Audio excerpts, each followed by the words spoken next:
doesn't apologize, and I suspect he suddenly forgets about me. He's far away now.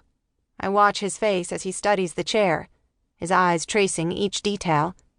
The chipped paint, the frayed fabric of the seat.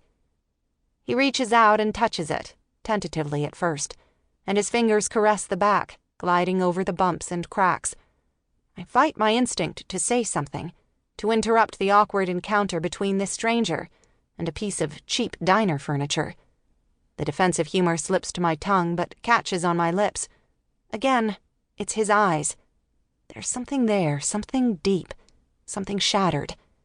I'm not even sure he's here to sit. After a long pause, he bites his lip and backs away. "Thank you," he mumbles before breaking for the door and disappearing with the same impact with which he arrived. The audience is glued again, and I hear Stan mumble something about punks and hippies. I stare after the stranger as well, maybe even with a little regret that I hadn't been more memorable. While it's clear I'm not part of his life, I'm suddenly afraid this odd event will make him part of mine. My server approaches with an apologetic smile. "Sorry, I should have warned you." "Warned me?"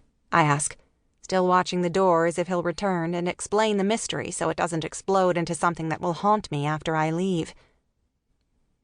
"Yeah, it started on Monday. You haven't been here since. Third day in a row, same time, same table." "What do you mean? What started?" "What you just saw." "He comes in and stares at this chair?" She shrugs. "Basically, just stands here and looks at it. He touched it today, that was new. I guess. What are we gonna do though, right? It's not like he's breaking any laws, just acting weird is all. Can't arrest a guy for being weird. Well, unless he's naked too. You think I'm kidding, but that happens. At least this one is just weird." Weird? That word seems dissonant to me. Part of me can't help but wonder about the weird naked guy, but just a small part. The rest is still invested in our current clothed weirdo. No, not a weirdo. The name just doesn't work. I would need a lot of words to describe what I just witnessed in those brief seconds, but weird isn't one I'd choose. He seemed so sad. I don't know, maybe. We get all kinds in here. None of my business as long as he doesn't disturb the guests. Sorry if he bothered you. He didn't. You want a refill? I nod and instinctively study the vacant chair across from me. Day 2. I never eat breakfast at Gemma's 2 days in a row, but I knew the second I left yesterday that I'd be back. I'm not a nosy person by nature, but I am an observant one, and I certainly can't ignore things the way a lot of people can. I sense I'm exposing myself to a world I might regret. But judging by the amount of time I've spent reviewing every detail of that strange encounter, I'm pretty sure I'm already stuck in it. So I go back, request the same table, settle into the chair across from the important one this time. I'm grateful I have a different server, Darren with a Y, so he doesn't recognize what I'm doing because I'm embarrassed for some reason. I don't want anyone to know why I'm here. No one except the stranger, anyway. I need to know why he's sad, why he's afraid, why he's okay being weird when he's clearly not. I need to understand the chair.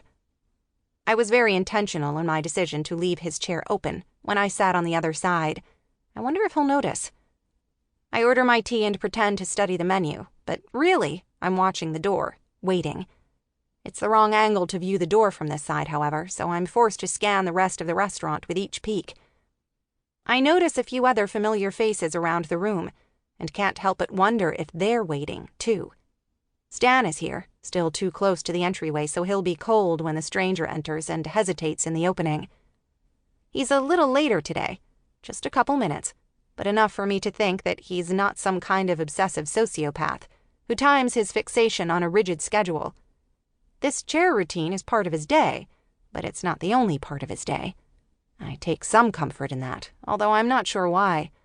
This has nothing to do with me. Like yesterday, the hostess doesn't even ask him if he'd like to be seated. She knows why he's here, and watches with a vigilance that's ready to call for help if necessary. Her hand seems poised.